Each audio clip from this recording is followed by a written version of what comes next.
ഈശോ മിശിഹായ്ക്ക് സ്തുതിയായിരിക്കട്ടെ. എൻ്റെ പേര് നിഷ. ഞാൻ എറണാകുളം കാലൂർ പൊറ്റക്കുഴി ഇടവകാംഗമാണ്. അമ്മ മാതാവ് ജീവനോടെ പ്രത്യക്ഷപ്പെട്ട ഈ ആൾത്താരയിൽ നിന്ന് സാക്ഷ്യം പറയാൻ എനിക്ക് തന്ന കൃപാവരത്തിന് മാതാവിനും തിരുക്കുമാരനും ആയിരം നന്ദി പറയുന്നു. ഞാനിവിടെ വന്ന് ഉടമ്പടി എടുത്തത് ഓഗസ്റ്റ് 2024 എനിക്ക് ഭയങ്കര കാലുവേദനയൊക്കെ ആയിരുന്നു. അപ്പോൾ ഇവിടെ ജപമാല റാലിയിൽ പങ്കെടുക്കാൻ എൻ്റെ ഹസ്ബൻഡ് പോകുന്നു എന്ന് പറഞ്ഞപ്പോൾ ഞാൻ പറഞ്ഞു ഞാനും വരുന്നുണ്ട്, എനിക്കും പോകണമെന്ന് പറഞ്ഞു. പക്ഷേ എനിക്ക് ഒട്ടും നടക്കാൻ പറ്റില്ലായിരുന്നു. പള്ളിയിൽ തന്നെ ഞാൻ പുറകിൽ പോയി നിൽക്കുമായിരുന്നു. അപ്പോൾ എന്നിരുന്നാലും പറ്റണത്രയും നടക്കാം, അത് കഴിഞ്ഞിട്ട് അവിടെ എവിടെയെങ്കിലും ഇരിക്കാം എന്നായിരുന്നു വിചാരിച്ചത്. ഇവിടെ ജപമാല റാലി എന്താണെന്നൊന്നും എനിക്കറിയില്ലായിരുന്നു. പക്ഷേ ഇവിടെ വന്നു കഴിഞ്ഞപ്പോഴേക്കും ഭയങ്കര തിരക്കായിരുന്നു. ഞങ്ങൾ അർത്തുങ്കൽ വണ്ടി ഇട്ടിട്ട് അവിടെ നിന്ന് ഓട്ടോയ്ക്കാണ് ഇവിടെ വന്നത്. കുറേ ദൂരം മുമ്പ് തന്നെ ബ്ലോക്ക് ആയതുകൊണ്ട് അവിടെ നിന്നിട്ട് അവിടെ ഇറങ്ങി നടന്നു വരികയാണ് ചെയ്തത്. ഇവിടെ നിന്ന് നടന്ന് അർത്തുങ്കൽ വരെയും പോയിട്ടും എനിക്കൊരു കുഴപ്പമുണ്ടായിരുന്നില്ല. എൻ്റെ കാലുവേദന അതോടുകൂടെ മാറി. ഇന്ന് വരെ എനിക്ക് മുട്ടുകാലിന് വേദന വന്നിട്ടില്ല. അതുപോലെ തന്നെ ഞാനൊരു അധ്യാപികയാണ്. അപ്പോൾ എനിക്ക് ഹൈസ്കൂളിലേക്ക് പ്രൊമോഷന് വേണ്ടിയിട്ട് ഞാൻ കേറ്റിട്ട് എക്സാം എഴുതിയിരുന്നു. 4 പ്രാവശ്യം എഴുതിയിട്ട് എനിക്കത് കിട്ടിയില്ല. എന്നാൽ ഈ പ്രാവശ്യം എനിക്ക് ഹൈസ്കൂളിലേക്ക് പോസ്റ്റ് ഉണ്ടായതുകൊണ്ട് എനിക്കത് വേണമെന്ന് ആഗ്രഹിച്ച് ഞാൻ മാതാവിനോട് പ്രാർത്ഥിച്ചു. മാതാവ് എനിക്ക് ഈ കേറ്ററ്റ് എക്സാം വിജയിപ്പിച്ച് തരണമേ. ഞാൻ പഠിച്ചു കഴിഞ്ഞാൽ എല്ലാം മറന്നു പോകുമായിരുന്നു. അപ്പോൾ അമ്മയോട് ഞാൻ പ്രാർത്ഥിച്ചു, അമ്മ എനിക്കിത് ഓർമ്മപ്പെടുത്തി തരണമേ എന്ന്. അങ്ങനെ ഞാൻ പഠിച്ചു. എന്നാൽ പരീക്ഷയ്ക്ക് ഒരാഴ്ച മുമ്പ് എനിക്ക് തലകറക്കവും ഛർദിലുമായിട്ട് ഭയങ്കര ബുദ്ധിമുട്ടായി. ഞാൻ കിടക്കുന്നത് തന്നെയായിരുന്നു. 2-3 ദിവസം എനിക്ക് എഴുന്നേറ്റ് പഠിക്കാൻ നോക്കി കഴിഞ്ഞാൽ അപ്പം എനിക്ക് തലകറങ്ങും. അങ്ങനെ ഞാൻ കിടന്നു. വ്യാഴാഴ്ച ആയപ്പോഴേക്കും ഞാനിവിടെ കൃപാസനത്തിൽ വന്നു. ജോസഫ് അച്ഛനെ കണ്ടു. ഹോൾ ടിക്കറ്റ് കൊടുത്ത് പ്രാർത്ഥിച്ചു. അങ്ങനെ അച്ഛൻ നെറ്റിയിൽ തൈലം പൂശി തലയിൽ കൈവച്ച് പ്രാർത്ഥിച്ചു. അങ്ങനെ പരീക്ഷയുടെ അന്ന് രാവിലെ എല്ലാ ദിവസവും ഡെയിലി ബ്രെഡ് ഞാൻ കൂടുമായിരുന്നു. രാവിലെ എനിക്ക് ഭയങ്കര പേടിയും ബുദ്ധിമുട്ടൊക്കെ ആയിരുന്നു. അപ്പം അച്ഛൻ അന്ന് പറഞ്ഞ വചനം ഏശയ്യ 41:10 ഭയപ്പെടേണ്ട, ഞാൻ നിന്നോട് കൂടെയുണ്ട്, സംഭ്രമിക്കേണ്ട, ഞാനാണ് നിൻ്റെ ദൈവം, ഞാൻ നിന്നെ ശക്തിപ്പെടുത്തുകയും സഹായിക്കുകയും ചെയ്യും, വിജയകരമായ വലതുകരം കൊണ്ട് ഞാൻ നിന്നെ താങ്ങി നിർത്തും. ഈ വചനം കേട്ട് കഴിഞ്ഞപ്പോഴേക്കും എനിക്ക് മനസ്സിന് വല്ലാത്തൊരു ധൈര്യം തോന്നി. ഞാൻ അങ്ങനെ പരീക്ഷയ്ക്ക് പോയി. ഇവിടുത്തെ ഉടമ്പടി നേർച്ചയായ ഉപ്പ് കൊണ്ടുപോയിട്ടുണ്ടായിരുന്നു. ഞാൻ അവിടെ വിതറി പ്രാർത്ഥിച്ചു. കുരിശൊക്കെ വരച്ചിട്ട് ക്വസ്റ്റ്യൻ വായിക്കാൻ തുടങ്ങി. ക്വസ്റ്റ്യൻ വായിച്ചിട്ട് ഞാൻ ഓപ്ഷൻ നോക്കാണ്ട് തന്നെ അപ്പം മനസ്സിൽ എൻ്റെ 2 ആൻസർ എൻ്റെ ഉള്ളിൽ വരും. അപ്പം ഞാൻ ഓർക്കും ദൈവമേ ഏതാണ് എന്നോർത്ത് നോക്കുമ്പോഴേക്കും ആ ഒരു ആൻസർ അതിലുണ്ടാവില്ല. അപ്പോൾ ഒരെണ്ണം മാത്രം ഉണ്ടാവുള്ളൂ. അങ്ങനെ ഞാൻ കുറച്ച് എനിക്ക് അങ്ങനെ എഴുതാൻ പറ്റി. ബാക്കിയൊക്കെ ഞാൻ എഴുതി. എനിക്ക് നന്നായിട്ട് വായിച്ച് തന്നെ എഴുതാൻ പറ്റി. സാധാരണ എഴുതുമ്പോൾ സമയം കിട്ടാറില്ല. അപ്പോൾ പിന്നെ അവസാനം കറക്കി കുത്തി എന്തെങ്കിലുമൊക്കെ എഴുതി വെക്കും. അങ്ങനെ ഞാൻ ചെയ്തിരുന്നേച്ചത്. ഇതങ്ങനെ എക്സാം കഴിഞ്ഞ് ഞാൻ വീട്ടിൽ വന്നു. ആൻസർ കീ വന്നപ്പോഴേക്കും ഞാൻ നോക്കിയപ്പോൾ എനിക്ക് 1 മാർക്ക് കുറവുണ്ടായിരുന്നു. 82 മാർക്ക് കിട്ടണം. പക്ഷേ എനിക്ക് 81 ഉണ്ടായിരുന്നുള്ളൂ. അപ്പോൾ അതിലൊരു ഒരു കൺഫ്യൂഷൻ ഉണ്ടായിരുന്നു. പിന്നെ അത് കഴിഞ്ഞ് കുറച്ച് ദിവസം കഴിഞ്ഞപ്പോഴേക്കും റിസൾട്ട് വരുമെന്നായപ്പോഴേക്കും ഞാൻ light A candle prayer request ഇട്ട് പ്രാർത്ഥിച്ചായിരുന്നു.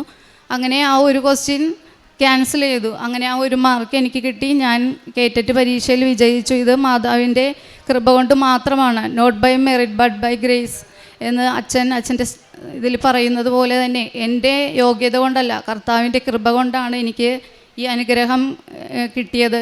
ഇതിന് മാതാവിനും തിരുക്കുമാരനും 1000 നന്ദി പറയുന്നു.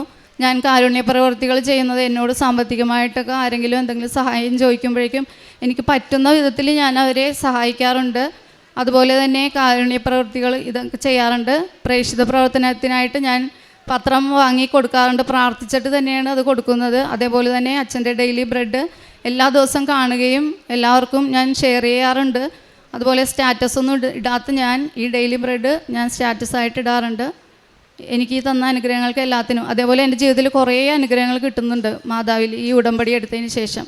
എല്ലാത്തിനും മാതാവിനും തിരുക്കുമാരനും 1000 നന്ദി. ജെറമിയ 30:17 ഞാൻ നിനക്ക് വീണ്ടും ആരോഗ്യം നൽകും, നിൻ്റെ മുറിവുകൾ സുഖപ്പെടുത്തും.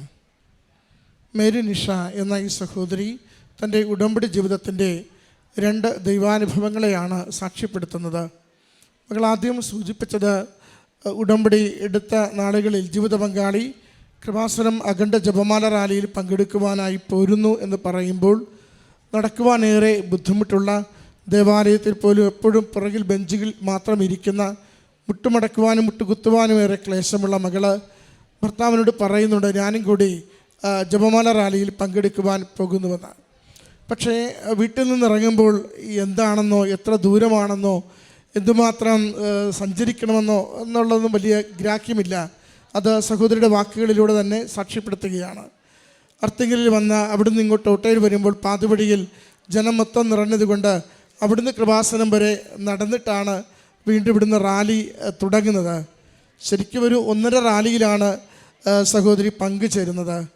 അത് നടന്ന് മുഴുമിക്കുവാനാകുമെന്ന് കരുതിയല്ല ശരിക്കും ഭർത്താവ് പോലും വീട്ടിൽ നിന്ന് സഹോദരിയെ കൂട്ടിക്കൊണ്ടുവരുന്നത്.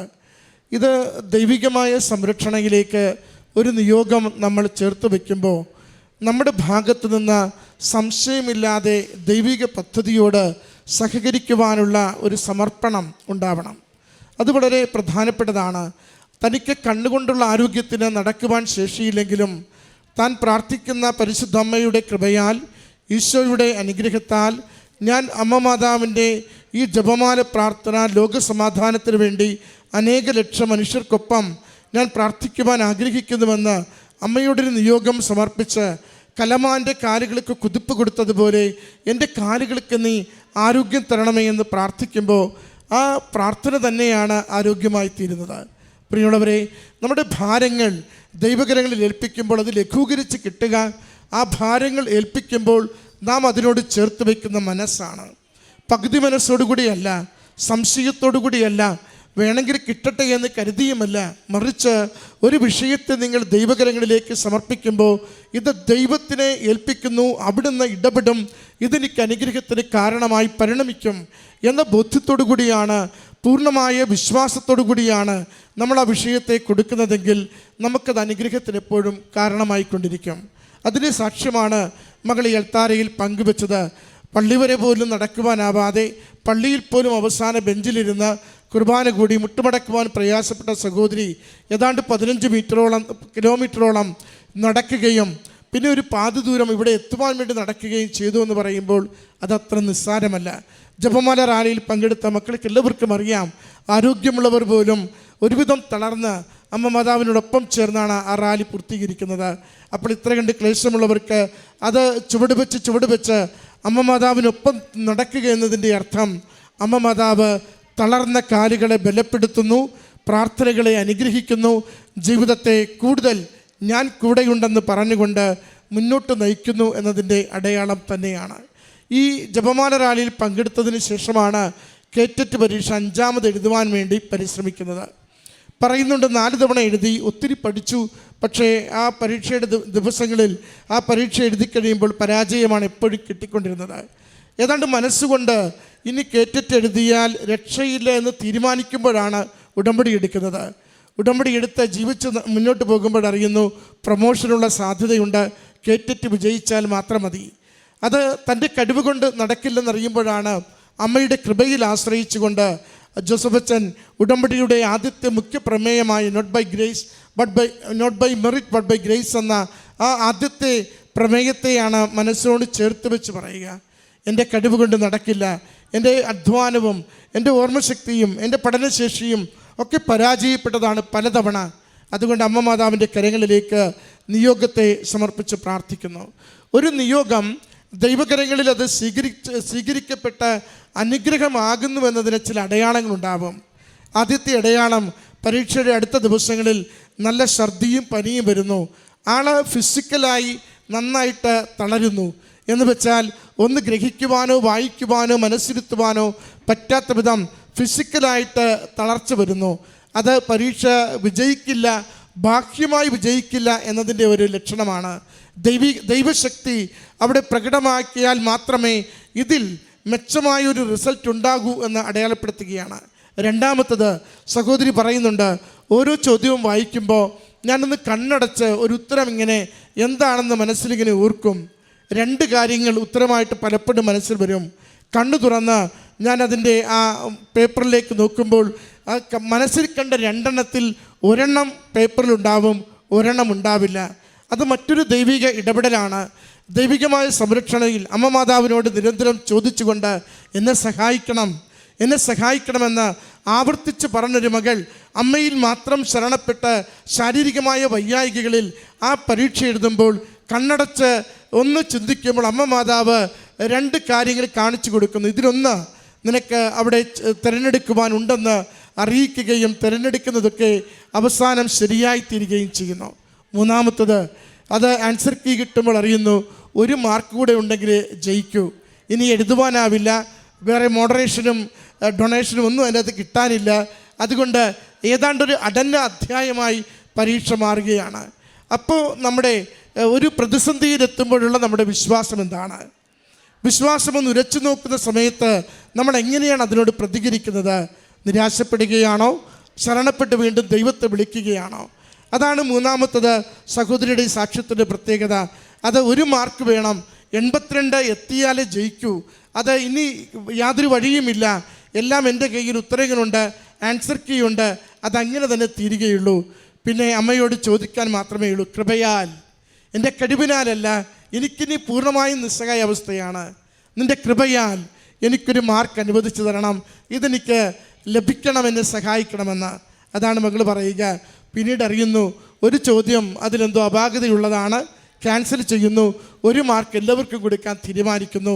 മകളെ സംബന്ധിച്ച് അത് വിജയത്തിനുള്ള കൃപയുടെ 1 മാർക്കായി തീരുന്നു. പ്രിയമുള്ളവരെ, ഒരു നിയോഗം അമ്മ മാതാവിലൂടെ ഈശോയ്ക്ക് കൊടുക്കുമ്പോൾ അമ്മ മാതാവ് ഏറ്റെടുത്ത വിഷയമാണെങ്കിൽ ഇങ്ങനെ സ്റ്റെപ്പായിട്ട് കണ്ടിന്യൂസ് ആയിട്ട് അടയാളങ്ങളിലൂടെ നയിച്ചുകൊണ്ട് പറയും, ഞാൻ കൂടെയുണ്ട്, പേടിക്കാതെ ജീവിതത്തിൽ മുന്നേറുകയെന്ന്. മകൾക്ക് കിട്ടിയതിൻ്റെ ആദ്യത്തെ ഇൻസെൻറ്റീവ്, ആദ്യത്തെ ഒരു ബൂസ്റ്റിംഗ് ആയിരുന്നു അന്ന് ദിവസം രാവിലെ. അത് ഡെയിലി ബ്രെഡ് കൂടുമ്പോൾ അച്ഛനെടുത്ത വചനം, അത് യെശയ്യാ 41:10, അത് എടുത്തു വായിച്ച് പറയുന്നുണ്ട്. വിജയമെന്ന വാക്കതിലുണ്ട്, സംഭ്രമിക്കേണ്ട, ഭയപ്പെടേണ്ടെന്ന വാക്കതിലുണ്ട്, വലതുകരം പിടിച്ചിരിക്കുന്നു എന്ന വാക്കതിലുണ്ട്. നോക്കിക്കേ, എന്തിനു വേണ്ടിയാണോ മകൾ പ്രാർത്ഥിച്ചു കൊണ്ടിരിക്കുക, ആ പ്രാർത്ഥനയുടെ മുഴുവൻ വഴികളെയും ഒറ്റ വചനത്തിലൂടെ മകൾക്ക് പകർന്നു കൊടുത്തുകൊണ്ട് അന്ന് ഡെയിലി ബ്രെഡിൽ പറയുന്നു, നിനക്കിത് വിജയത്തിനുള്ള പരീക്ഷയാണെന്ന്. പക്ഷെ നമ്മളത് പതിയെയാണ് വെളിപ്പെട്ട് കിട്ടുക. നമ്മൾ ഒരു വചനത്തോട് വിശ്വസ്തയോടെ ജീവിതം കൊടുക്കുമ്പോൾ വചനം ജീവിതത്തിന് അനുഗ്രഹത്തിൻ്റെ വെളിച്ചം വിതറുന്നത് നമുക്ക് കാണാനാവും. ഈ മകളുടെ ജീവിതത്തിൽ അമ്മ മാതാവിലൂടെ ഈശോ നൽകിയ ഈ 2 അനുഭവങ്ങൾക്കും, വിജയത്തിനും അതോടൊപ്പം കാലുകൾക്കുള്ള ശക്തിക്കും ബലത്തിനും അമ്മ മാതാവിനും തിരുക്കുമാരനും നന്ദി പറഞ്ഞുകൊണ്ട് കരങ്ങളടിച്ച് ഈ സാക്ഷ്യം നമുക്ക് സമർപ്പിക്കാം. അത്യപൂർവ ദൈവാനുഭവങ്ങൾ ഇനി നിങ്ങൾക്കും സ്വന്തം. ഈ യൂട്യൂബ് ചാനൽ ഇതുവരെ സബ്സ്ക്രൈബ് ചെയ്തിട്ടില്ലെങ്കിൽ ഇപ്പോൾ തന്നെ സബ്സ്ക്രൈബ് ചെയ്യുക.